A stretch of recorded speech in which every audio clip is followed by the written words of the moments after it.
There are voices that should never be silenced.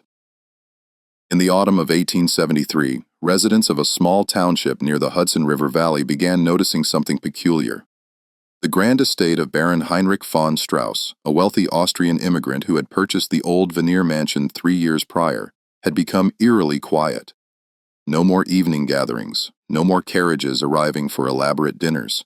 The servants who once gossiped freely at the local market now hurried through their errands in silence, their eyes downcast. But it was the music, or rather the absence of it, that truly disturbed those who remembered. The Baron had been known throughout the region for his obsession with opera, hosting performances that drew audiences from as far as New York City. Then, without explanation, the music stopped. Or rather, it didn't stop. It simply vanished behind the mansion's thick stone walls, where only the Baron could hear the voice that had once captivated hundreds. What happened within those walls would not be discovered until a brutal winter storm in 1876 forced open secrets that powerful men had worked desperately to keep buried. Before we continue with the story of Baron von Strauss and the woman whose voice became both her gift and her prison, make sure you're subscribed to Liturgy of Fear. Hit that subscribe button and the notification bell so you never miss stories like this one, and tell us in the comments what state are you listening from. Now let's uncover what really happened in that mansion on the Hudson. The township of Rincliffe, New York in 1873 was a place caught between two worlds. The old Dutch families who had settled the region 2 centuries earlier still maintained their stone houses and their quiet Presbyterian ways. But the new money, railroad barons, steel magnates, European nobility fleeing political upheaval was transforming the landscape.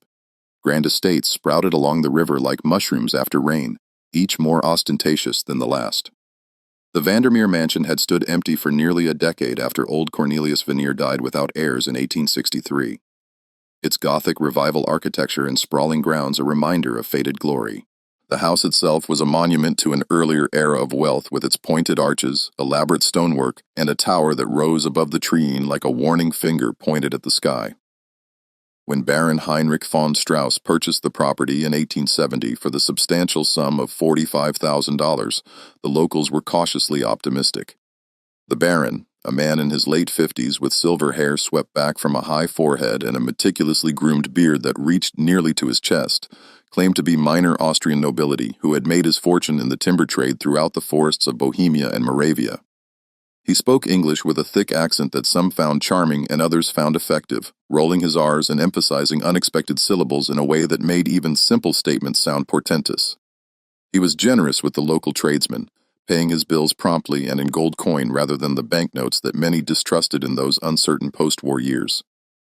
He paid his servants well, considerably better than the going rate, and seemed genuinely interested in becoming part of the community, attending church services at the Dutch Reformed congregation, and making substantial donations to the local orphanage. But it was his passion for music that truly defined him in the eyes of Rincliffe society. The Baron had spent what locals estimated to be another $20,000 renovating the mansion's ballroom, a cavernous space on the ground floor that had once hosted the region's most elegant gatherings. He installed acoustical panels imported from Vienna, crafted from special woods that he claimed had been aged for decades to achieve perfect resonance. He brought in craftsmen from New York City to build a stage that could accommodate a small orchestra with special flooring designed to enhance the sound of footsteps and create the illusion that performers were larger than life. The ceiling was repainted with elaborate fresco depicting scenes from classical mythology, Apollo and the Muses, Orpheus charming the beasts with his lyre, all executed by an Italian artist who spent 6 months living at the estate. The Baron hired musicians from New York City and even from as far as Boston and Philadelphia, paying them handsomely to make the journey to Rincliffe and perform for his guests.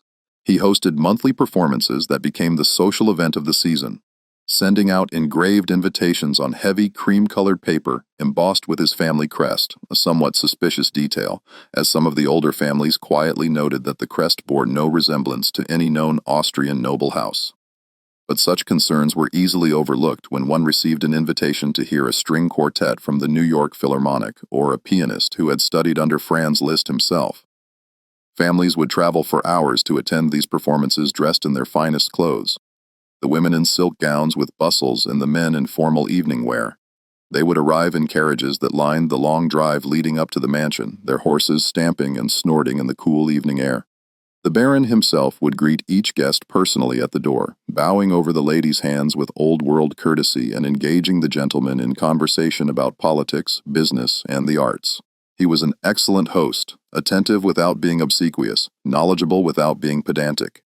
The Baron would often introduce the performers himself, standing on the stage with the confidence of a man accustomed to being the center of attention. He would speak eloquently about the emotional power of music, about how it could transport the soul to realms beyond the mundane concerns of daily life, about how the great composers had understood something fundamental about the human condition that could not be expressed in mere words.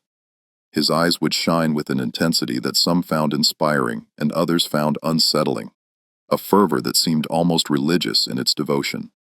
He spoke of music as if it were a living thing, something that could be possessed and hoarded, something precious that must be protected from those who could not properly appreciate it. After the performances, the Baron would host elaborate dinners with multiple courses served on china, imported from Dresden, and wine from his personal cellar that he claimed had been laid down by his grandfather. The conversations at these dinners ranged widely: politics, philosophy, the latest scientific discoveries, the ongoing reconstruction of the South, the scandals involving the Grant administration. The Baron was well informed on all these topics, though he tended to steer conversations back to music whenever possible. He had strong opinions about which composers were truly great and which were merely popular, about the proper way to interpret a Beethoven sonata or a Mozart aria. Some guests found his certainty refreshing. Others found it domineering. In the spring of 1873, the Baron made an announcement that sent ripples of excitement through the community. He had discovered, he said, a soprano of extraordinary talent, a young woman whose voice rivaled the great European opera singers. Her name was Margarita Bellini, and she was, according to the Baron, the daughter of an Italian composer who had fallen on hard times after the unification of Italy had disrupted the old patronage systems. The Baron had encountered her singing in a church in New York City. He did not specify which church, and no one thought to ask, and had been so moved that he had immediately offered to become her patron. He would provide her with room and board at his estate, along with the finest vocal training in exchange for exclusive performances for his guests. It was, he insisted, an arrangement that would benefit everyone. Margarita would have the opportunity to develop her craft without the vulgar commercialism of the public stage, where singers were forced to perform night after night until their voices were ruined, and his guests would have the privilege of hearing a voice that would one day be celebrated throughout the world. The arrangement, as the Baron described it, was not unusual for the time. Wealthy patrons had long supported promising artists, providing them with the financial security necessary to perfect their craft. What was perhaps unusual was the exclusivity of the arrangement. Margarita would perform only at the Baron's estate, only for his invited guests, but the Baron had a ready explanation for this as well. The young woman was shy, unaccustomed to large public audiences, and needed time to develop her confidence and stage presence in a more intimate setting. It all sounded perfectly reasonable. The first performance was scheduled for May 15, 1873. Nearly 200 people crowded into the Baron's ballroom that evening, the air thick with anticipation and the scent of imported perfumes mingling with the smell of beeswax candles that illuminated the space. The audience included not just the local gentry, but also visitors from New York City, music critics, opera enthusiasts, and society figures who had heard rumors of this extraordinary new talent. The Baron had spared no expense, hiring a small orchestra to accompany Margarita and decorating the ballroom with elaborate floral arrangements that must have cost a small fortune. When Margarita Bellini finally stepped onto the stage, a collective gasp rippled through the audience. She was younger than many had expected, perhaps 22 or 23. With dark hair piled high on her head in an elaborate style that emphasized her long, graceful neck. She wore a simple white gown that seemed almost austere compared to the elaborate fashions of the other women present, but the simplicity only served to highlight her natural beauty. But it was her face that captured attention.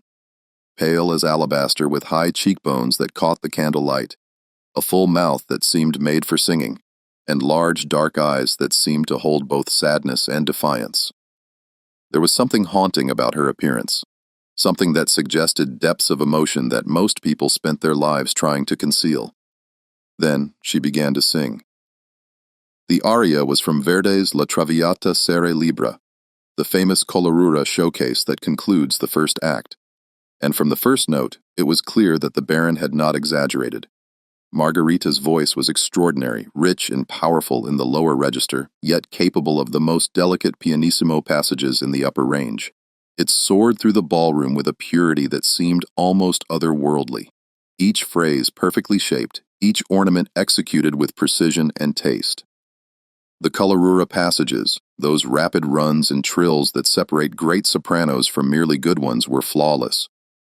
Her voice moving through the difficult intervals with an ease that made them sound simple. She sang of love and loss, of freedom and constraint, of joy and despair. And the audience sat transfixed, some with tears streaming down their faces, others with their mouths slightly open in wonder. The technical mastery was impressive, but it was the emotional depth that truly distinguished her performance. When she sang of Leda's desperate desire for freedom, for a life lived on her own terms, there was something in her voice, a quality of genuine longing that transcended mere performance. It was as if she were not singing a character's emotions, but her own, as if the aria were not a piece of theatrical entertainment, but a personal confession. Those who had heard the great European sopranos Adelina Patti, Christine Nilsson, Clara Louise Kellogg would later say that Margarita's voice was the equal of any of them and perhaps superior in its emotional authenticity. When the final note faded into silence, there was a long moment before the applause began, as if everyone needed time to return from wherever her voice had taken them, as if they needed to remember that they were sitting in a ballroom in upstate New York and not in some transcendent realm where only beauty existed. Then the applause erupted, thunderous and sustained, with many people rising to their feet. Men shouted, "Brava!" and women waved their handkerchiefs. The ovation lasted for several minutes, and Margarita stood on the stage, her hands clasped in front of her, accepting the acclaim with a series of graceful curtsies. The Baron stood at the side of the stage, his face flushed with what appeared to be pride and possessiveness in equal measure. He applauded longer and louder than anyone else, his eyes never leaving Margarita's face, watching her with an intensity that bordered on obsessive. She curtsied gracefully, but those closest to the stage would later recall that she did not smile, not once during the entire ovation. And when she looked out at the audience, her eyes seemed to be searching for something or someone that she did not find. There was a quality of desperation in that searching gaze, quickly masked but unmistakable to those who noticed it. After the performance, during the social hour that followed, the Baron kept Margarita close to his side, his hand frequently resting on her elbow or the small of her back in a gesture that could have been protective or possessive depending on one's interpretation. Several music critics from New York attempted to interview her, asking about her training, her background, her future plans. The Baron answered most of the questions himself, explaining that Margarita had studied with the great Italian pedagogue Francesco Lamperti in Milan, that her father had been a composer of some renown, who had written several operas that had been performed at La Scala, that she had come to America seeking new opportunities after her mother's death had left the family in difficult financial circumstances. Margarita herself said very little, offering only brief confirmations of the Baron's statements. When one persistent critic asked her directly about her interpretive choices in the area, she began to answer, her face brightening slightly as she spoke about the character of Voletta and the tragedy of a woman trapped by society's expectations. But the Baron interrupted, placing his hand on her shoulder and saying smoothly, "Miss Bellini must preserve her voice. Talking too much after a performance can strain the vocal cords. I'm sure you understand, gentlemen." The critics nodded and moved away, though more than one of them noted in their subsequent reviews that the young soprano seemed strangely reticent, almost withdrawn despite the brilliance of her performance. Over the following months, Margarita performed regularly at the Baron's estate, once or twice a month, always on a Saturday evening, always to a packed ballroom.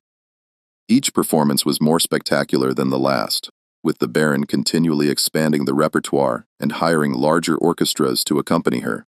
She sang arias from all the major Verdi operas, Il Trovatore, Rigto un Ballon Mascara, Don Carlo, as well as selections from Donizetti, Bellini, and Mozart. The Baron seemed to have an inexhaustible supply of sheet music, much of it rare editions that he claimed to have brought from Europe. Invitations to the Baron's musical evenings became highly coveted throughout the Hudson Valley and beyond. To have attended one of Margarita's performances became a mark of cultural sophistication, something to be mentioned casually in conversation as proof of one's refined taste. The Baron was selective about whom he invited, seeming to prefer those who demonstrated genuine appreciation for music over those who merely sought social advancement. This selectivity only increased the desirability of the invitations. But as summer turned to autumn, some of the regular attendees began to notice subtle changes in Margarita's appearance and demeanor. She appeared thinner with each performance, her cheekbones becoming more prominent, her collarbones visible above the necklines of her gowns. There were dark circles under her eyes that even the most skillful application of powder could not entirely conceal. Her skin, which had been pale but healthy in May, now had a translucent quality, as if she was slowly fading away. She moved more slowly, more carefully, as if conserving her energy for the performance itself. Her performances, while still technically flawless, seemed to have lost some of their emotional depth. The passion that had made her debut so memorable had been replaced by something else, a mechanical perfection that was impressive but somehow hollow. She hit every note, executed every ornament, observed every dynamic marking, but the sense of personal investment, of genuine emotion, had diminished. It was as if she were going through the motions, fulfilling an obligation rather than expressing something from her soul. She rarely spoke to the guests during the social hour that followed each performance, and when she did, her responses were brief and formal, delivered in a soft voice that seemed to come from far away. She would stand beside the Baron, her posture perfect but rigid, her hands clasped in front of her, her eyes downcast. The Baron, meanwhile, had become increasingly possessive, hovering near her, constantly, interrupting any conversation that lasted more than a few moments, steering her away from anyone who showed too much interest in her background or her plans for the future. Mrs. Catherine Brennan, the wife of a prominent local merchant and one of the more perceptive members of Rincliffe society, attempted to befriend Margarita after a performance in early September. She approached the young soprano with genuine warmth, complimenting her voice and asking about her background in Italy, about what it had been like to study in Milan, about whether she missed her family. Margarita had begun to respond, her face brightening slightly, a hint of animation returning to her features as she spoke about her younger brother, Giovanni, who had also studied music and hoped to become a tenor, and about her mother, who had died of consumption 2 years earlier. But before she could say more, the Baron appeared at her elbow, seemingly materializing out of nowhere. "Miss Bellini tires easily," he said smoothly, his hand gripping Margarita's arm just above the elbow with enough force that Mrs. Brennan could see his knuckles whiten. "She must preserve her voice. Singing takes a tremendous toll on the body, as I'm sure you understand. She needs rest and quiet." His tone was polite, but there was an edge to it, a warning that Mrs. Brennan recognized from her years of navigating social situations. Mrs. Brennan nodded and stepped back, but not before she caught Margarita's eye. What she saw in that brief moment would trouble her for weeks afterward. A flash of desperation, of pleading, quickly suppressed, but unmistakable. It was the look of someone drowning, reaching out for help, but unable to speak. Mrs. Brennan would later tell her husband that she had seen that look before, in the eyes of women trapped in abusive marriages, women who had learned that asking for help only made things worse. The last public performance occurred on October 12, 1873. The program that evening included several arias from Verdi's operas, which had become Margarita's specialty. The Baron seemed to prefer Verdi above all other composers, and Margarita had developed a reputation as an exceptional interpreter of his music. But something was different that night. The audience, many of whom had attended multiple performances, could sense it even before Margarita took the stage. There was a tension in the air, a feeling of anticipation mixed with unease. Margarita appeared even more fragile than usual, her white gown hanging loosely on her frame, her face so pale that she seemed almost ghostly in the candlelight. She moved slowly across the stage, and when she took her position in front of the orchestra, she swayed slightly, as if dizzy. The Baron, watching from his usual position at the side of the stage, leaned forward, his expression intense and unreadable. The performance began well enough. Margarita sang arias from Rigoletto and Il Trovatore with her usual technical precision, though the emotional engagement that had characterized her earlier performances was almost entirely absent. She was going through the motions, hitting the notes, but not inhabiting the characters.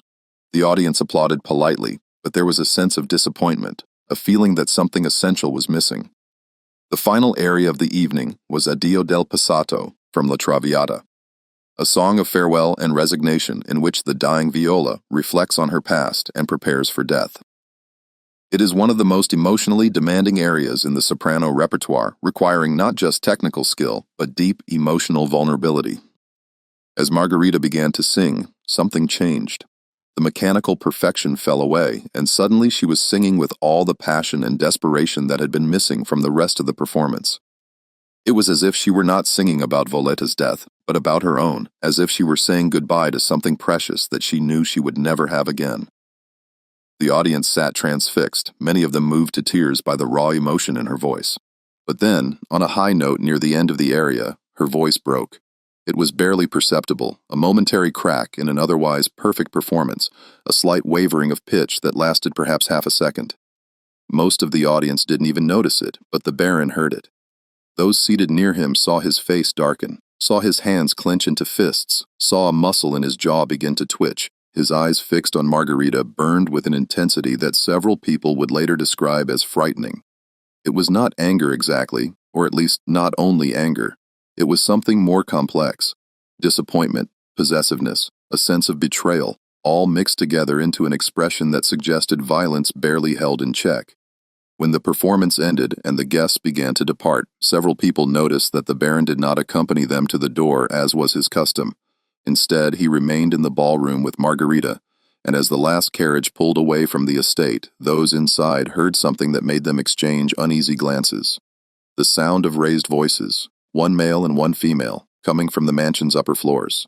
The Baron's voice was loud and harsh, though the words were indistinct. Margarita's voice was softer, but clearly distressed, rising and falling in what sounded like pleading. The next day, the Baron's housekeeper, Mrs. Greta Hoffmann, a stern German woman in her mid-50s, who had been with the Baron since his arrival in America, visited the local dressmaker with an unusual request. She needed several simple dresses made for Miss Bellini, she explained, but they must be made to very specific measurements, and they must have no buttons or fastenings that could not be easily managed by someone whose hands were occupied. The dresses should be loose-fitting, comfortable, suitable for wearing indoors for extended periods. No corsets, no elaborate undergarments, nothing that would require assistance to put on or take off.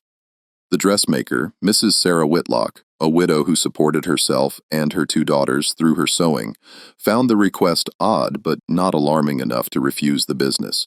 Mrs. Hoffmann was offering to pay well, twice the usual rate, and Mrs. Whitlock needed the money.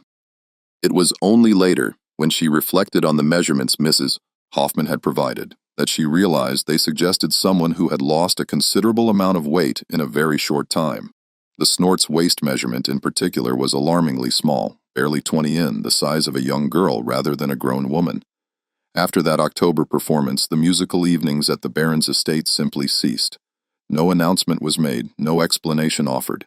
The Baron sent no more invitations, hired no more musicians, hosted no more dinners. When curious neighbors inquired, they were told that Miss Bellini had taken ill and required rest and quiet to recover her voice. The Baron himself was rarely seen in town, and when he did appear, he was brusque and distracted, conducting his business quickly and returning immediately to the estate. He no longer attended church services or social gatherings. He seemed to have withdrawn entirely from the community life that he had once embraced so enthusiastically. The servants, who had once been friendly and talkative, now seemed frightened. They completed their errands in silence and refused to answer questions about the household. When Mrs. Whitlock delivered the dresses to the estate, Mrs. Hoffmann met her at the door and took the package without inviting her inside, something that would have been considered extremely rude under normal circumstances.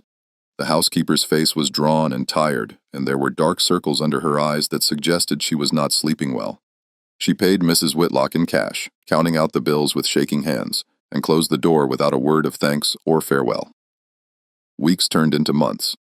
Winter arrived early that year, bringing heavy snows that isolated the grand estates along the river and made travel difficult. The Vandermeer mansion, perched on a hill overlooking the Hudson, became even more remote, its windows dark except for a single light that burned in the east tower every night from dusk until dawn. The light never wavered, never went out, burning with a steady, unwavering glow that some found comforting and others found ominous. Local children passing by on their way to school along the road that ran below the estate claimed they sometimes heard singing coming from that tower. A woman's voice, beautiful but sad, that seemed to float on the winter wind.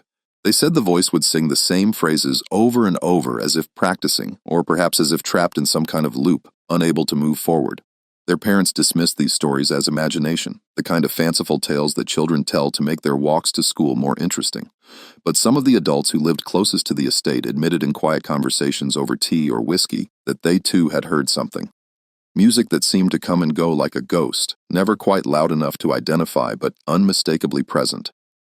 A woman's voice singing scales and exercises and fragments of aras, always the same ones, repeated endlessly. Just when we thought we'd seen it all, the horror in Rincliffe intensifies. If this story is giving you chills, share this video with a friend who loves dark mysteries. Hit that like button to support our content, and don't forget to subscribe to never miss stories like this. Let's discover together what happens next. In the spring of 1874, a new housemaid was hired at the estate.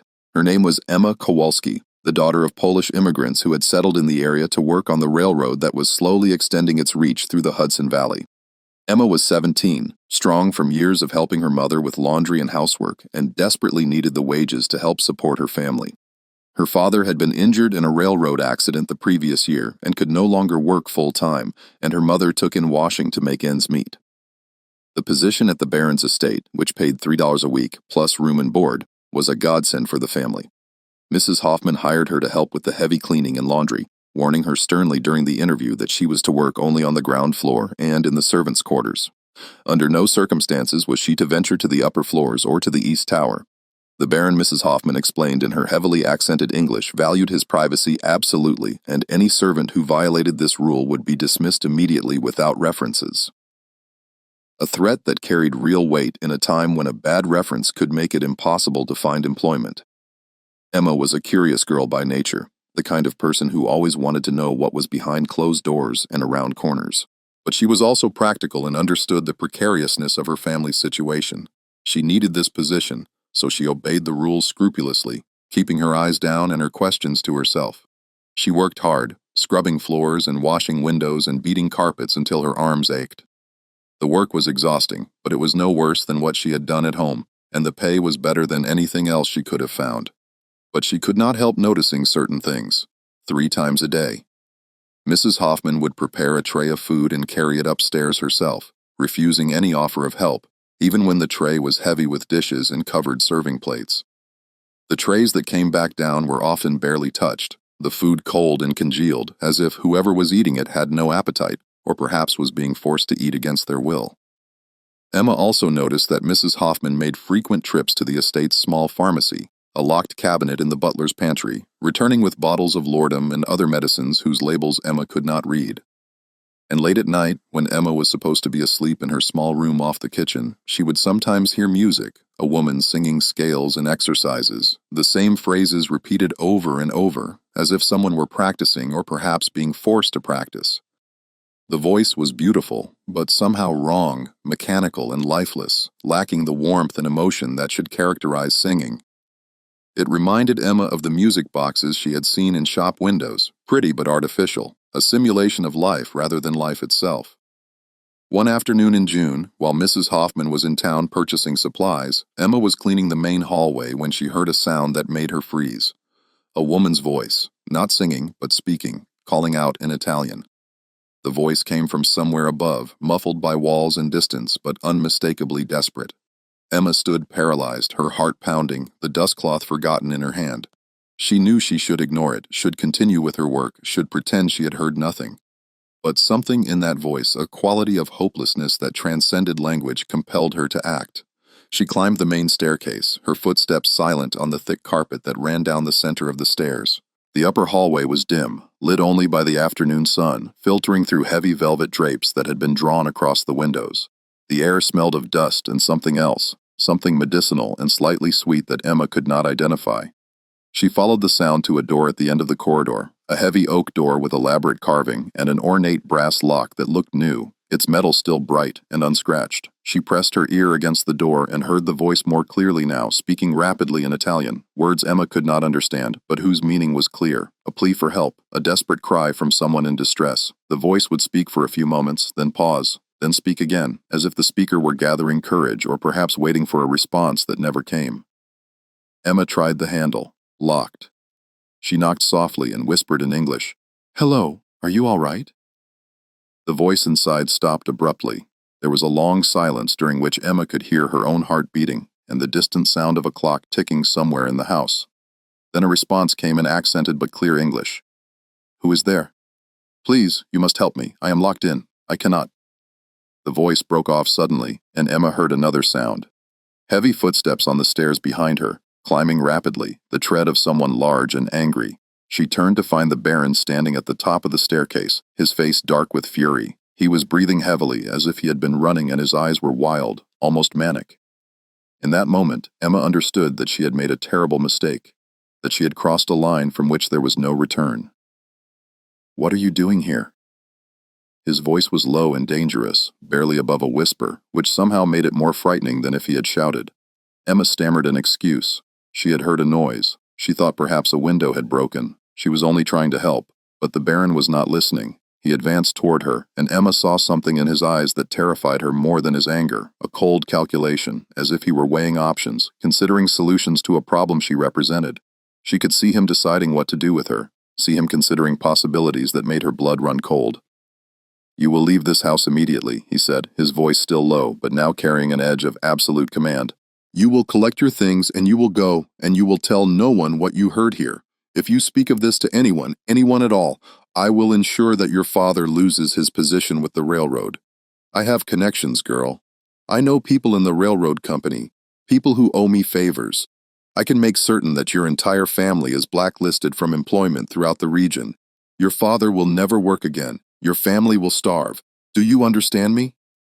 Emma nodded, tears streaming down her face, her whole body shaking. She fled down the stairs, nearly tripping in her haste, grabbed her few possessions from her room, a spare dress, a hairbrush, a small Bible her mother had given her, and ran from the estate.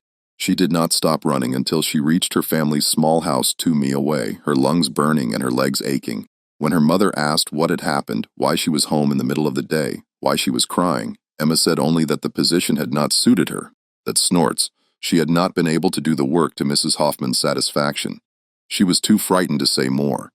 The Baron's threat had been clear, and she knew that men of his wealth and position had the power to destroy families like hers with a word, with a letter, with a quiet conversation in the right office. But Emma could not forget that voice, that desperate plea for help. It haunted her dreams, waking her in the middle of the night with her heart racing and sweat soaking her nightgown. She would lie in the darkness listening to her father snoring from the next room, and her younger siblings' quiet breathing, and she would think about the woman locked in that tower alone, and afraid, calling out for help that never came. The guilt ate at her, the knowledge that she had run away, that she had saved herself and left someone else to suffer. After several sleepless weeks during which she grew pale and listless and her mother began to worry that she was falling ill, Emma finally confided in Father Michael O'Brien, the priest at the local Catholic church. Father O'Brien was a young man, newly arrived from Ireland less than a year earlier, with a strong sense of justice and perhaps not yet fully aware of how power operated in places like Rincliffe, where wealth could buy silence and influence could bury inconvenient truths. He was in his late 20s with red hair and blue eyes and a passion for social reform that had gotten him into trouble with his superiors back in Dublin. He listened to Emma's story with growing concern, his expression darkening as she described the locked door, the desperate voice, the Baron's threats. When she finished, he sat in silence for a long moment, his hands clasped in front of him, his eyes closed as if in prayer. Then he looked at her and said, "You did the right thing by coming to me. This is a serious matter and it cannot be ignored. I will investigate and I will do everything in my power to help whoever is being held in that house." Father O'Brien's first step was to visit the Baron's estate under the pretense of soliciting donations for the church's charity work, a common practice that gave him a legitimate reason to call on wealthy parishioners. He was received at the door by Mrs. Hoffman, who looked at him with suspicion and barely concealed hostility. When he explained the purpose of his visit, she told him curtly that the Baron was not at home and was not interested in receiving visitors or making donations. The Baron, she said, had his own charities that he supported and did not wish to be bothered by every priest and minister who came calling. Father O'Brien persisted, asking politely if he might leave some information about the church's work with the poor, perhaps some pamphlets that the Baron could review at his leisure.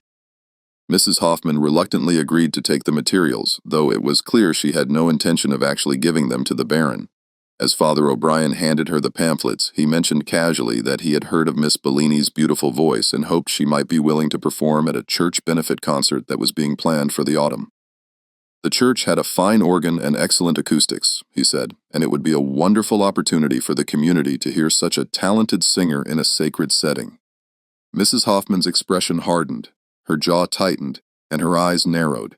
and when she spoke, her voice was cold and final. "Miss Bellini is no longer in residence," she said firmly. "She returned to Italy to care for her ailing father. She left several months ago. Now, if you'll excuse me, Father, I have work to attend to." She closed the door in his face, not quite slamming it, but making it clear that the conversation was over. Father O'Brien left, but he was not satisfied. The housekeeper's reaction had been too defensive, too quick. If Margarita had simply returned to Italy, why would Mrs. Hoffman be so hostile to a simple inquiry? He made inquiries in town, speaking discreetly to merchants and other servants, asking casual questions about the Baron's household and whether anyone had seen Miss Bellini recently. What he learned troubled him deeply. No one had seen Margarita Bellini leave the estate. There had been no carriage to take her to the train station, no luggage loaded onto a wagon, no farewell to any of the people she had met during her months in Rincliffe. For someone who had been such a prominent figure in the community, her departure had been remarkably quiet and unnoticed. Moreover, several people reported hearing singing from the mansion late at night, the same beautiful soprano voice that had once filled the Baron's ballroom. If Margarita had truly returned to Italy, whose voice was that? The Baron's explanation of a music box seemed increasingly implausible. The priest brought his concerns to Sheriff Thomas Brennan, Mrs. Catherine Brennan's husband, and the chief law enforcement officer in Rincliffe. Sheriff Brennan was a practical man in his early 40s, cautious and aware of the political realities of his position. He had been sheriff for nearly 10 years, elected and re-elected because he understood how to maintain order without causing unnecessary trouble for the people who mattered. The wealthy landowners and businessmen who effectively controlled the town. The Baron was wealthy and influential with friends in Albany and New York City, men who could make life very difficult for a small-town sheriff who overstepped his bounds. Accusing such a man of wrongdoing based on the testimony of a dismissed housemaid and the suspicions of a young priest was dangerous. It could end Sheriff Brennan's career, could result in lawsuits and political pressure that would force him out of office. Nevertheless, Sheriff Brennan was not a corrupt man, and he took his responsibilities seriously. His wife had told him about her concerns regarding Margarita, about the look she had seen in the young woman's eyes, and he trusted his wife's judgment. He agreed to visit the estate and make some inquiries, though he warned Father O'Brien not to expect too much. The Baron received the sheriff with perfect courtesy, showing him into a well-appointed study, lined with books and decorated with paintings of European landscapes. He offered brandy from a crystal decanter, which Sheriff Brennan declined, and listened with apparent patience as the sheriff explained that there had been some concern about Miss Bellini's welfare, that some people in town were worried about her sudden disappearance, that it would be helpful if the Baron could provide some clarification about her current whereabouts. The Baron smiled, a cold, controlled expression that did not reach his eyes. "I appreciate your concern, Sheriff, but I assure you it is misplaced. Miss Bellini did indeed return to Italy. Her father fell gravely ill. Consumption, I believe, and she felt obligated to care for him. It was all very sudden, which is why there was no formal farewell. She received a telegram late one evening and departed the very next morning. I arranged for a private carriage to take her to the train station in Poughkeepsie as I did not want her to have to wait for the regular coach. I have letters from her if you would like to see them." He produced several letters from a drawer in his desk, written in Italian in an elegant feminine hand on expensive paper. The letters described life in a small village near Milan, mentioned her father's slowly improving health, expressed gratitude for the Baron's patronage and support, and hoped that she might return to America someday to resume her career. Sheriff Brennan, who could not read Italian and had no way of verifying whether the handwriting was actually Margarita's, examined them briefly and then handed them back. The letters looked authentic enough, and without evidence to the contrary, he had no reason to doubt them. "And the singing that people report hearing at night?" he asked, watching the Baron's face carefully for any sign of deception. The Baron's smile widened slightly, and he gestured to a corner of the study where a large wooden cabinet stood. "I have acquired a music box," he said. "A very fine one, imported from Switzerland. It plays recordings of operatic arias, not actual recordings, of course, but mechanical reproductions created by skilled craftsmen. The sound quality is quite remarkable. Perhaps that is what people are hearing. Sound carries strangely across the river valley, especially at night when everything else is quiet. I'm sure you're aware of that, Sheriff. A sound that originates here might seem to come from quite a different direction when heard from the road below." He opened the cabinet to reveal an elaborate music box, a beautiful piece of craftsmanship with a brass cylinder and delicate metal tines. He wound it up and set it playing, and the tinkling mechanical sound of an area filled the room. It sounded nothing like a human voice, but Sheriff Brennan could imagine how, heard from a distance, muffled by walls and distorted by wind, it might be mistaken for singing. Sheriff Brennan had no grounds to push further. The Baron had a plausible explanation for everything, had shown no signs of nervousness or deception, and had even provided written evidence that Margarita had safely reached Italy. Without concrete evidence of a crime, without a witness who could testify to something more substantial than hearing a voice behind a locked door, there was nothing more he could do. He thanked the Baron for his time and left, feeling vaguely dissatisfied, but unable to articulate exactly why. Something about the interview had felt wrong, but he could not put his finger on what it was. He reported back to Father O'Brien that there appeared to be no cause for concern, that Miss Bellini had simply returned to Italy to care for her ailing father, that the Baron had letters proving this. The priest was not convinced, but without evidence, there was nothing more he could do. He prayed for Margarita's safety and for guidance, but he felt helpless, frustrated by his inability to help someone who might be in desperate need. The months that followed were quiet on the surface, but beneath that calm, several people continued to harbor doubts. Mrs. Catherine Brennan could not forget the look she had seen in Margarita's eyes that last evening, the flash of desperation that had been quickly suppressed. She mentioned her concerns to her husband repeatedly, but he had investigated and found nothing amiss. What more could he do? Emma Kowalski woke frequently from nightmares in which she heard that desperate voice calling for help, in which she stood outside that locked door, but could not make herself knock, could not make herself speak. And Father O'Brien, despite his youth and relative powerlessness, could not shake the conviction that something terrible was happening in the Baron's mansion, that a young woman was suffering while he stood by helplessly. In the autumn of 1874, a traveling opera company performed in Poughkeepsie, about 15 miles south of Rincliffe. The company was touring through upstate New York, performing in small theaters and town halls, bringing culture to communities that rarely had the opportunity to hear professional opera. Father O'Brien, who tried to attend cultural events when his duties permitted, went to see one of the performances, a production of Donizetti's Lily d'Amore. Among the performers was a tenor named Giovanni Rossetti, who sang the role of Nearino with considerable skill and charm. After the performance, Father O'Brien approached him during the reception that followed, drawn by something familiar in the tenor's appearance. Dark hair, dark eyes, high cheekbones. In halting Italian learned from his seminary studies, Father O'Brien asked if Rossetti had ever heard of a soprano named Margarita Bellini, daughter of a composer who had supposedly returned to Italy to care for her ailing father. Rossetti's reaction was immediate and visceral. His face palled, and he gripped Father O'Brien's arm with enough force to leave bruises. "Where did you hear that name?" he demanded in English, his accent thick but his words clear. "Where is she? Is she here? Is she alive?" When Father O'Brien explained about the Baron and the performances and Margarita's supposed return to Italy, Rossetti shook his head vehemently, his eyes filling with tears. "There is no Margarita Bellini," he said, his voice shaking. "That is not her real name. Her name is Margarita Santoro, and she was my sister, and she never returned to Italy. Our father is not ill. He is dead. He died 5 years ago. Whatever that man told you, it is a lie." Over the next hour, in a quiet corner of a tavern near the theater, Rossetti told Father O'Brien the truth. Margarita was not the daughter of a composer, but the daughter of a tailor from Naples, a skilled craftsman who had made suits for wealthy merchants and minor nobility. She had possessed an extraordinary voice from childhood, singing in the church choir and at family gatherings, and their parents had recognized her gift. They had sacrificed everything to give her musical training, paying for lessons with a local singing teacher, and later, when her talent became undeniable, sending her to study in Milan with one of the great pedagogues of the age. She had begun to build a reputation in Italian opera houses, singing small roles at first and then larger ones, earning praise from critics and audiences alike.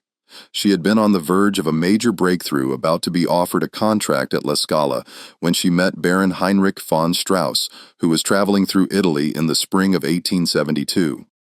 The Baron had attended a performance in which Margarita sang the role of Gilda in Verdi's Rigoletto, and he had been immediately obsessed with her voice and with her.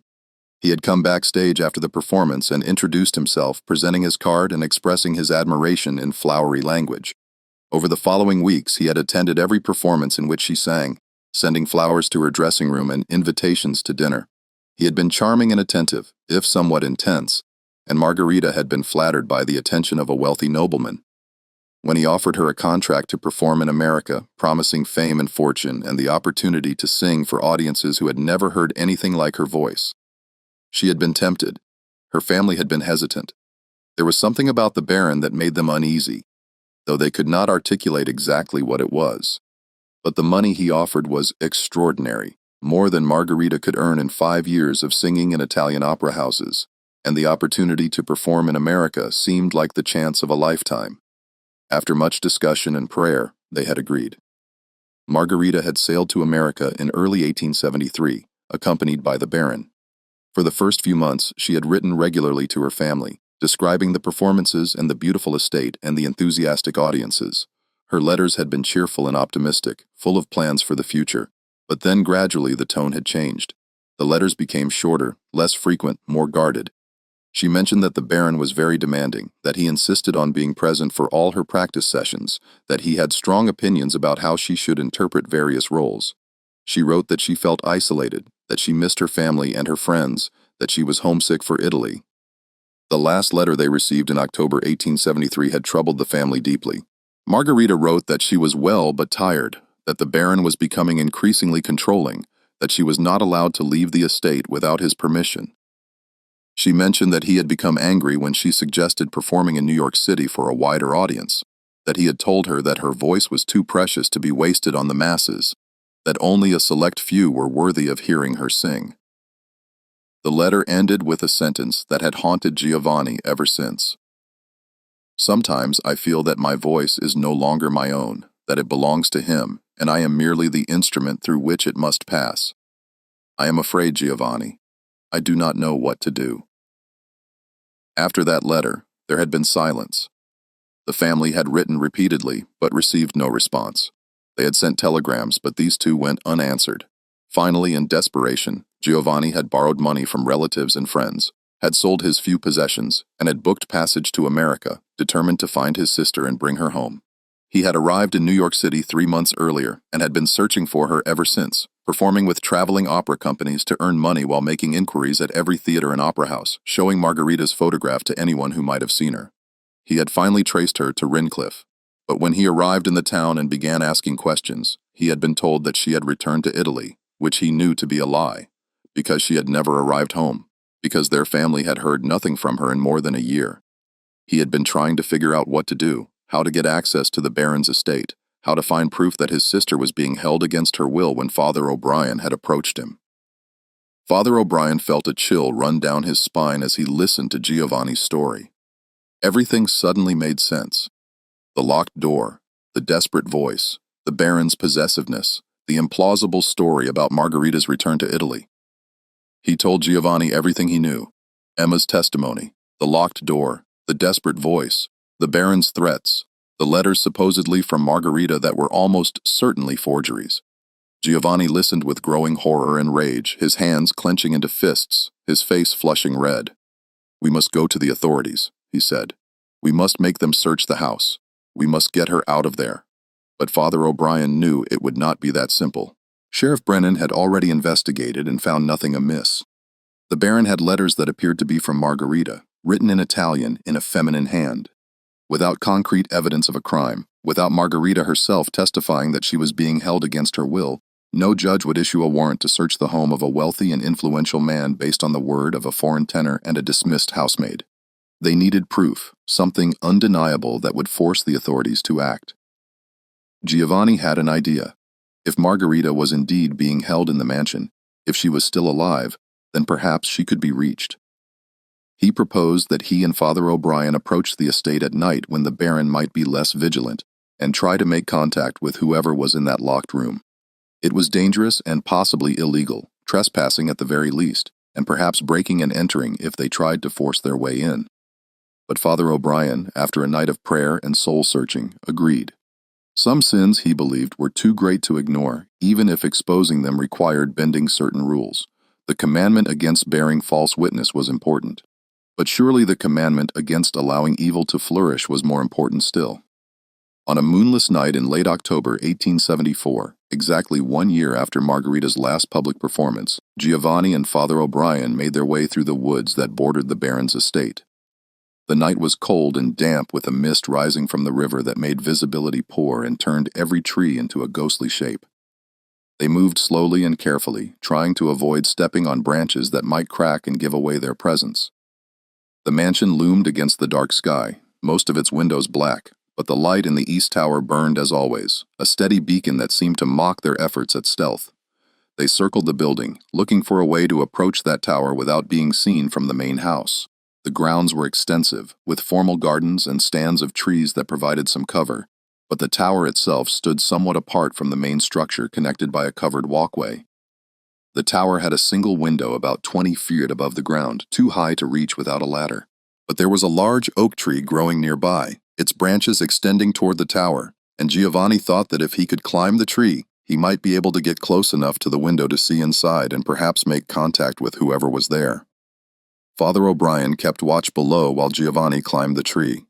The bark was rough and damp, making it difficult to get a good grip, and the branches swayed alarmingly in the wind. Giovanni was younger and more agile than the priest, but he was not accustomed to climbing trees, and he moved slowly and carefully, testing each branch before putting his full weight on it. The branch that reached closest to the window was thin and swayed alarmingly under his weight, but he managed to inch along it until he was close enough to see into the room. What he saw would haunt him for the rest of his life. The room was small and sparsely furnished. A narrow bed with a thin mattress and a single blanket, a washstand with a chipped basin and pitcher, a single wooden chair. And sitting on that chair, her back to the window, was a woman. Even from behind, Giovanni recognized his sister by her dark hair, though it was longer now and hung loose down her back rather than being styled in the elaborate arrangements she had once favored. She was wearing a simple white dress, one of the dresses Mrs. Whitlock had made, and she appeared to be singing. He could see her shoulders moving with her breath, could see her head tilting as she reached for high notes, though he could hear nothing through the thick glass of the window. He tapped on the window gently at first and then more insistently. Margarita stopped singing and turned slowly as if in a dream. When she saw him, her eyes widened in shock and disbelief. For a moment she simply stared, her mouth open, her hands rising to her face as if to confirm that she was not hallucinating. Then she stood and moved toward the window. And as she did, Giovanni saw what made him nearly lose his grip on the branch and fall to the ground below. There were iron cuffs around her ankles, connected by a short chain that allowed her to walk but not to run, not to move freely. The chain was attached to a bolt in the floor near the center of the room, giving her access to the bed, the washstand, and the chair, but preventing her from reaching the door or the window. Margarita pressed her hands against the glass, tears streaming down her face, her mouth moving as she spoke words he could not hear. She was thin, terribly, frighteningly thin, her cheekbones sharp beneath pale skin, her eyes enormous in her gaunt face. She looked like someone who had been ill for a long time, or someone who was slowly starving. Giovanni pressed his own hands against the glass, trying to communicate through gestures that he would get help, that he would return, that she should not give up hope.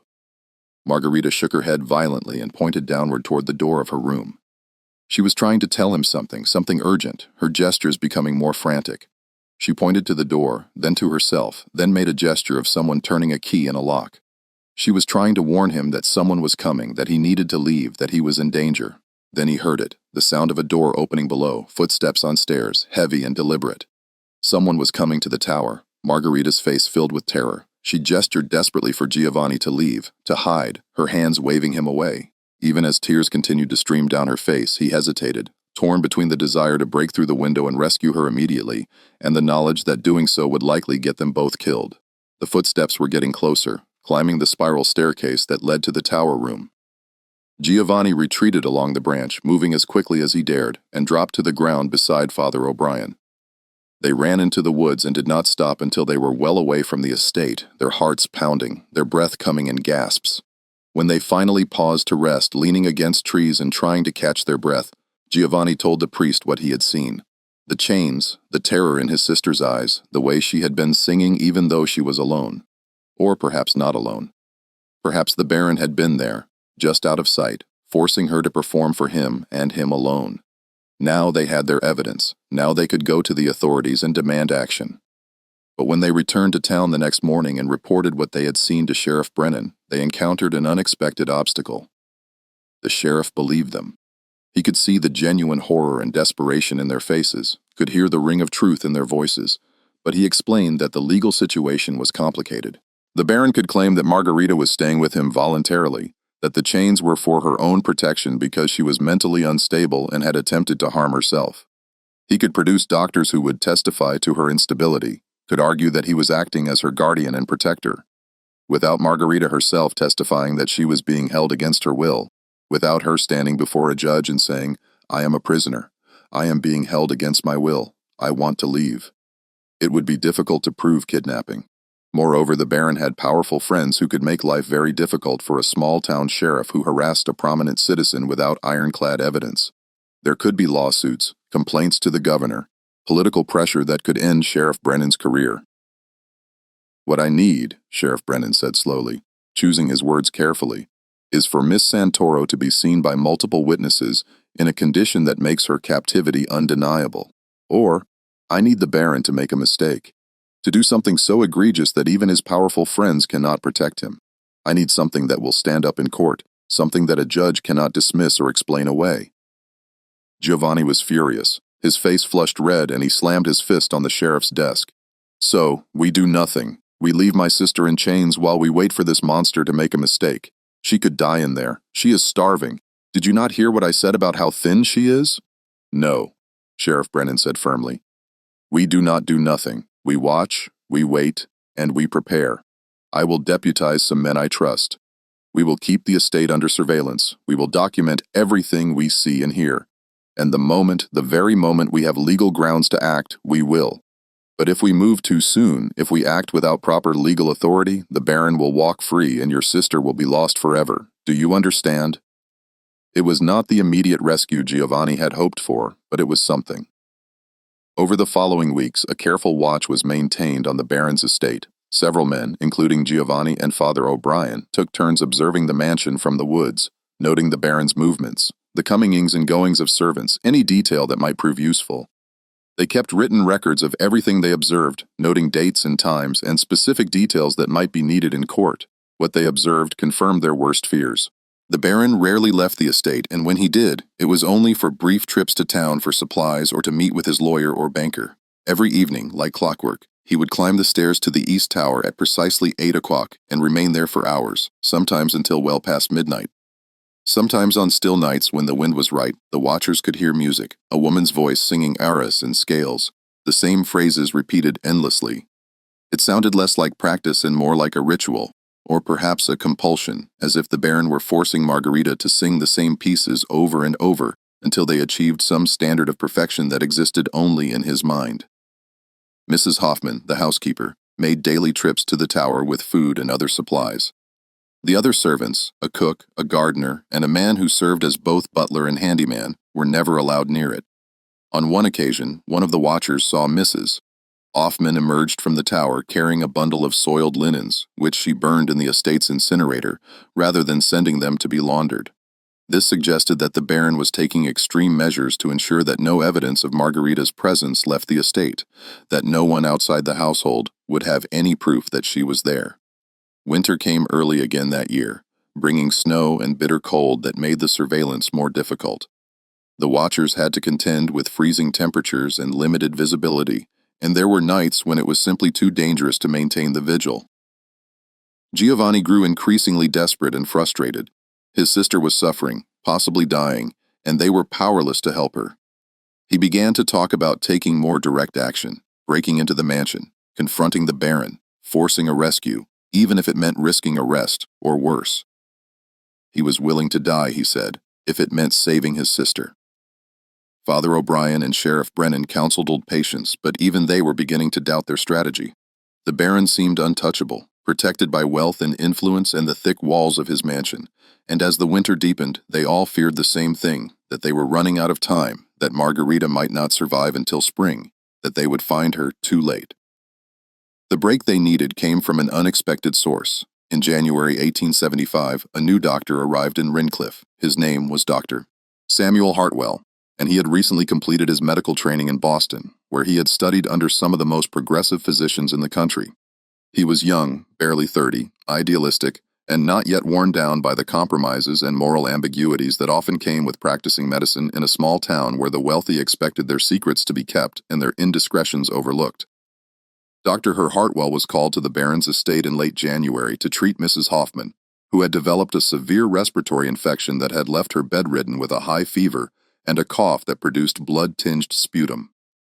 While examining the housekeeper in her room on the ground floor, Dr. Hartwell heard something that made him pause in the middle of listening to her lungs with his stethoscope. A woman's voice singing faintly from somewhere above.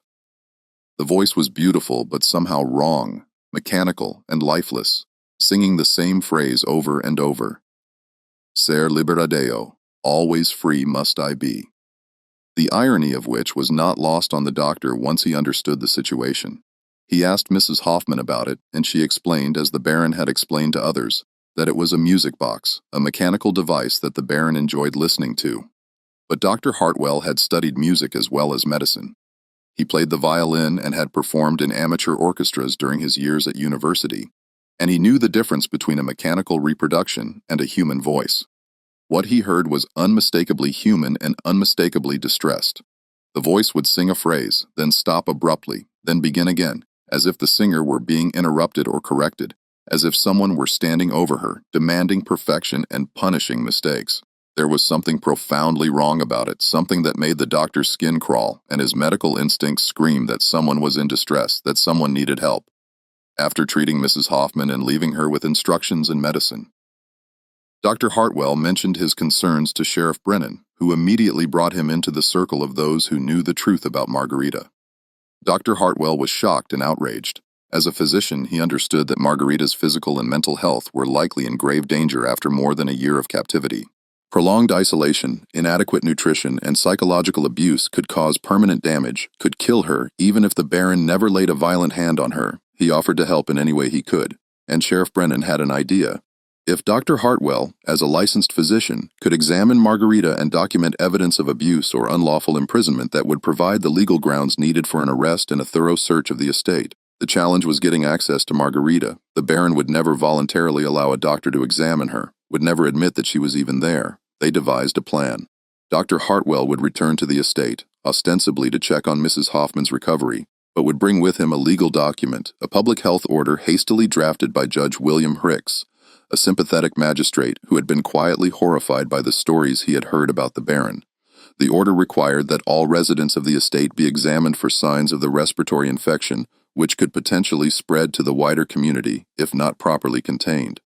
It was a thin pretext, and Judge Hendricks was stretching his authority to the breaking point by issuing it, but it was legal, and it would give Dr. Hartwell the authority to insist on examining everyone in the household, including anyone in the East Tower. On February 3, 1875, Dr. Hartwell returned to the Baron's estate, accompanied by Sheriff Brennan and 2 deputies. The Baron met them at the door, his face darkening when he saw the sheriff and his men. Dr. Hartwell explained the situation, the public health concern, the legal requirement for examinations, the need to ensure that the infection had not spread to other members of the household. He presented the judge's order, written on official paper and bearing the judge's seal. The Baron read the document carefully, his jaw tightening with each line. He understood that he was trapped. If he refused to comply, it would raise immediate suspicions and give the sheriff grounds to obtain a search warrant. If he complied, he would have to allow Dr. Hartwell access to Margarita. He made a calculation, perhaps believing that he could still control the situation, that Margarita was too broken or too frightened to speak the truth, that he could explain away whatever the doctor saw. "Very well," he said coldly, his voice tight with barely suppressed rage. "But I must insist on being present during all examinations. This is my home, and I have a right to ensure that my privacy is respected and that my guests are not subjected to unnecessary distress." They began with the servants examining each one in turn in the kitchen. All were healthy except for Mrs. Hoffman, who was recovering as expected, her fever broken, and her cough improving. The cook, the gardener, and the butler handyman all submitted to examination without complaint, though they seemed nervous and kept glancing at the Baron as if seeking permission to speak or move. Finally, there was only one person left. "I believe there is one more resident." "Doctor," Hartwell said carefully, his voice neutral and professional. "I heard a woman's voice when I was here last week. A woman singing. I must examine her as well." The Baron's face went rigid, all color draining from it, his hands clenched into fists at his sides. "That is Miss Bellini," he said, his voice barely above a whisper. "She is my guest. She is not ill. There is no need to examine her. Nevertheless, I must examine her," Dr. Hartwell said firmly. "The order requires all residents, no exceptions. I'm sure you understand, Baron. This is a matter of public health." For a long moment, the Baron said nothing. The tension in the room was palpable, thick enough to cut with a knife. Sheriff Brennan's hand moved to his sidearm, ready for violence. The two deputies shifted their positions, flanking the Baron, prepared to restrain him if necessary. Then slowly, the Baron nodded. His face had gone from white to red, and a vein throbbed visibly in his temple. "Follow me," he said, his voice. He led them up the stairs to the east tower, moving slowly as if each step required tremendous effort. At the heavy oak door, he produced a key from his pocket, a large ornate key that looked medieval, and unlocked it. The door swung open with a creak, revealing a narrow staircase that spiraled upward into darkness. They climbed in single file, the Baron in the lead, followed by Dr. Hartwell, then Sheriff Brennan and his deputies. The air in the stairwell was stale and smelled of something medicinal and slightly sweet. Lord Dr. Hartwell realized the opium-based tincture commonly used to treat pain and anxiety. The room at the top of the tower was exactly as Giovanni had described it, small, sparsely furnished with a single window that let in weak winter sunlight. And sitting on the chair, her hands folded in her lap, was Margarita Santoro. She looked up as they entered, and Dr. Hartwell had to suppress a gasp of horror. She was emaciated, her cheekbones sharp beneath pale skin stretched tight, her eyes enormous and haunted in her gaunt face. Her arms were thin as sticks, and her collarbones protruded sharply above the neckline of her dress. She looked like someone who had been starving for months, like someone who was slowly dying. The iron cuffs around her ankles were clearly visible. The chain pulled on the floor beside her like a metal snake. The skin beneath the cuffs was raw and scarred, suggesting that she had worn them for a very long time, that she had perhaps tried to remove them and had only succeeded in injuring herself. "Miss Bellini," the Baron said, his voice carefully controlled, each word precisely enunciated. "This is Dr. Hartwell. He needs to examine you. It is merely a formality, a public health matter. You will cooperate fully. You will answer his questions truthfully. Do you understand?" Margarita looked at the doctor, then at the sheriff, then back at the Baron. Something flickered in her eyes. Hope, perhaps, or calculation, or simply the desperate gamble of someone who has nothing left to lose. She nodded slowly, not speaking. Dr. Hartwell approached her, his medical bag in hand, his movement slow and gentle, as if approaching a wounded animal that might bolt. "I need to examine you," he said gently, his voice kind. "May I?" He gestured to the chair, indicating that she should remain seated. As he knelt beside her to check her pulse, he whispered, too low for the Baron to hear. "Your brother is here in town, Giovanni. We are going to help you, but I need you to tell me the truth. Are you here against your will?" Margarita's eyes filled with tears. Her pulse, which Dr. Hartwell was monitoring with his fingers on her wrist, suddenly accelerated. She opened her mouth to speak, but before she could, the Baron stepped forward. "That is quite enough, Doctor. You can see that she is in perfect health. She is thin because she has been ill, but she is recovering now. If you are satisfied, I am not satisfied." "Doctor," Hartwell said, standing and turning to face the Baron. His voice was shaking with barely controlled rage, all pretense of professional neutrality abandoned. "This woman is malnourished and clearly in distress. Her pulse is rapid and irregular. She shows signs of prolonged psychological trauma, and unless I am very much mistaken, those are restraints on her ankles. Sheriff, I believe you need to see this." Sheriff Brennan moved forward, his deputies flanking him, their hands on their weapons. The Baron's face went white, then red, then white again. "You have no right. This is my home. She is here voluntarily. She is mentally unstable. The restraints are for her own protection." "Is that true, Miss Santoro?" Sheriff Brennan asked, using her real name deliberately, watching her face carefully. "Are you here voluntarily? Are the restraints for your own protection?" Margarita looked at the Baron. For a moment, the old fear was visible in her eyes. The fear that had kept her silent for so long, the fear of what he might do if she spoke, the fear that had been beaten into her through months of isolation and psychological abuse. But then she looked at the sheriff, at the doctor, at the deputies with their hands on their weapons, and she saw something she had not seen in more than a year: the possibility of escape, the possibility of freedom, the possibility of a life beyond this room and this chain, and this man who had stolen her voice and tried to steal her soul. "No," she said, her voice from disuse except for singing, but clear and firm. "I am not here voluntarily. He has kept me prisoner. He locked me in this room. He put these chains on me." He said her voice broke, but she forced herself to continue. "He said that my voice was too beautiful to be shared with the world, that it belonged to him, that I would sing only for him until I died. He said that if I tried to escape, if I told anyone, he would kill me. He said that no one would believe me, that he was too powerful, that I was nothing, that I had no rights, that I was his property. The Baron lunged toward her with a roar of rage, his hands reaching for her throat. But the deputies were faster. They grabbed his arms and pulled him back, wrestling him to the ground as he struggled and shouted. "She is mine," he screamed, his voice breaking, all pretense of civilized behavior abandoned. "Her voice is mine. I saved her from obscurity. I gave her everything. She owes me. She owes me her voice. She owes me her life." "You owe nothing," Sheriff Brennan said coldly, standing over the Baron as the deputies restrained him. "Baron Heinrich von Strauss, I am arresting you for kidnapping, unlawful imprisonment, and assault. You will be held in custody pending trial." As the deputies restrained the Baron and began to lead him from the room, he continued to shout, his words becoming increasingly incoherent, a mixture of German and English, declarations of love and ownership and rage. He was not a man anymore, but something else, something broken and twisted, his obsession finally exposed to the light.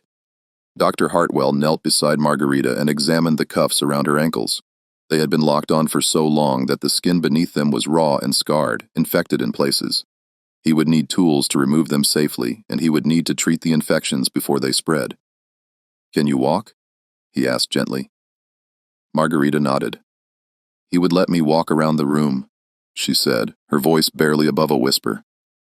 "For exercise, so my voice would stay strong. He made me sing for him every night for hours. The same arias over and over. If I made a mistake, if my voice cracked, he would." She stopped, unable to continue, her whole body shaking. "You don't have to explain now," Dr. Hartwell said softly. "You're safe. We're going to take you out of here. We're going to take care of you." They helped her down the narrow staircase, the chain between her ankles, making each step difficult and painful. When they emerged from the tower into the main house, Mrs. Hoffman was waiting in the hallway, her face pale and drawn. She looked at Margarita, then at the sheriff, and her face crumpled, tears streamed down her cheeks as she spoke, her words tumbling out in a mixture of German and English. "I am sorry," she said, her voice breaking. "I am so sorry. I knew it was wrong, but he paid me so much money. And he said she was willing, that it was an arrangement they had made, that she was being difficult, but would come to accept it. I did not know. I did not want to know. I told myself it was not my business, that I was just following orders. But I knew deep down I knew, and I did nothing. I am so sorry." "You will have to answer for your part in this," Sheriff Brennan said grimly. "You aided and abetted a serious crime. You will be charged as an accessory." They took Margarita to Dr. Hartwell's office, where he carefully removed the iron cuffs using special tools, working slowly and gently to avoid causing more damage to her already injured ankles. He cleaned and bandaged the wounds, gave her medicine for the pain and the infections, and examined her thoroughly. She was severely malnourished, dehydrated, and showed signs of prolonged psychological trauma. She would need weeks, perhaps months of care to recover physically, and the psychological scars might never fully heal. Giovanni, who had been waiting anxiously in town, was brought to see her.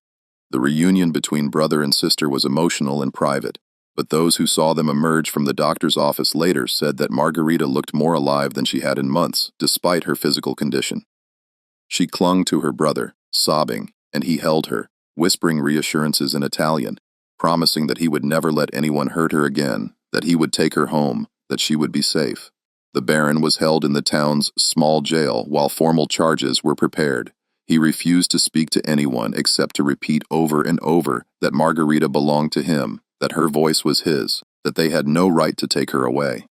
A lawyer arrived from New York City, hired by the Baron's business associates, and attempted to argue that the situation was a misunderstanding, that Margarita had been mentally unstable, and the restraints were for her own protection, that the Baron had been acting as her guardian and caretaker out of concern for her welfare. But Margarita's testimony, supported by Dr. Hartwell's medical examination and the statements of Emma Kowalski and others, made it clear that this was a case of kidnapping and false imprisonment. The physical evidence, the chains, the locked door, the conditions in which he had been kept, was undeniable. Moreover, Giovanni was able to prove that the letters supposedly from Margarita were forgeries. The handwriting was similar, but not identical to his sister's, and the content contained errors that Margarita would never have made. References to places she had never been, people she had never met, events that had never occurred. The trial, when it finally occurred in the spring of 1875, was a sensation. Clear's throat. Newspapers from New York City and beyond sent reporters to cover it, and the courtroom was packed every day with spectators eager to hear the sordid details.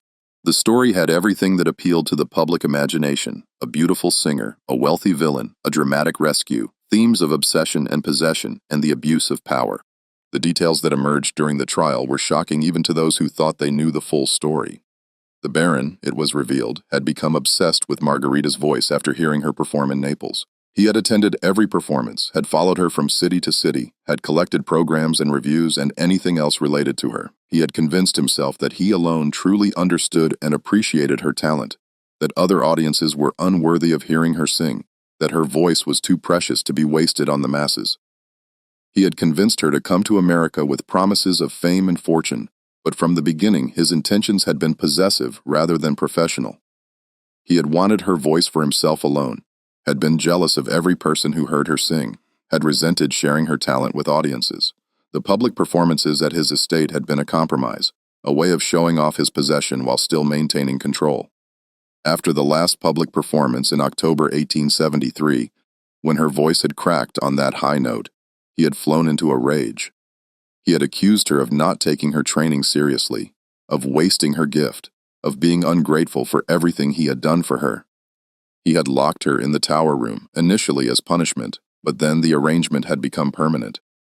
He had convinced himself that this was for her own good, that the world was not worthy of her voice, that only he truly appreciated her talent, that he was protecting her from exploitation and corruption. He had forced her to sing for him every evening, correcting her technique, demanding perfection, treating her as a living instrument rather than a human being. He had controlled every aspect of her life: what she ate, what she wore, when she slept, when she practiced. He had isolated her completely, cutting off all contact with the outside world, making her dependent on him for everything. The chains had been added after Margarita had attempted to escape through the window in early 1874.